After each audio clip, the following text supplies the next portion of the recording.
Praise the Lord. கர்த்தருடைய பரிசுத்த நாமத்துக்கு மகிமை உண்டாவதாக. செவ்வாய்க்கிழமை காலையிலே உங்களை சந்திப்பதில் மிகுந்த சந்தோஷம். இந்த நாளுடைய ஆசீர்வாதத்துக்கு ஒரு வேத பகுதி வாசிப்போம். 1 சாமுவேல் 4ஆம் அதிகாரம் 10 முதல் 12 வரை. உடன்படிக்கை பெட்டி பிடிபட்டது. கவனிங்க, இப்ப பெலிஸ்தே தேசத்திலே போய் உடன்படிக்கை பெட்டி பிடிபட்டு போனது. கவனிங்க, உடன்படிக்கை பெட்டி போகிற இடமெல்லாம் ஜெயம்தான். உடன்படிக்கை பெட்டி போகிற இடமெல்லாம் வெற்றிதான். ஆனால் இப்பொழுது உடன்படிக்கை பெட்டி ஏன் பிடிபட்டு போனது?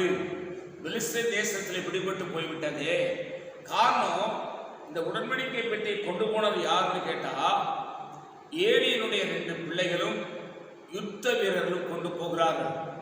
ஏலியுடைய பிள்ளைகள் கீழ்ப்படியாதவர்கள், தெய்வத்துக்கு பயப்படாதவர்கள், உண்மை இல்லாதவர்கள், பரிசுத்தம் இல்லாதவர்கள், நீதி நியாயம் இல்லாதவர்கள்.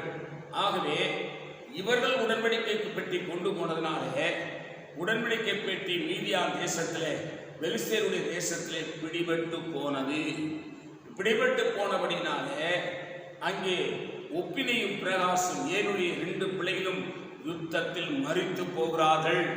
அங்கே பயங்கரமான யுத்தம் நடக்கிறது. இப்போ உடன்படிக்கை பெட்டி பிடித்து கொண்டார்கள்.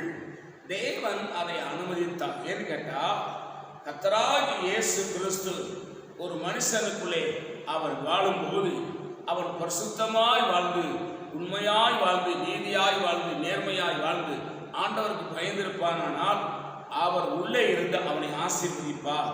இல்லை என்றால் அவன் ஆண்டவருக்குள்ளே இருந்து கொண்டு பாவம் செய்யும்போது தன் உள்ளே இருக்கிற ஆண்டவர் அவனை கொஞ்சம் கொஞ்சமாய் அழித்து கொண்டே இருக்கிறார் என்றுதான் அர்த்தம். அவன் பாவத்தை விட்டு வெளியே வர வேண்டும், சாபத்தை விட்டு வெளியே வர வேண்டும், தேவனுக்கு பிரியமில்லாத காரியத்தில் வெளியே வரணும். அதுதான் தேவன் விரும்புகிறார். பாவத்தோடு தேவனை சேவிக்க முடியாது. நான் உங்களுக்காக செபிக்கிறேன்.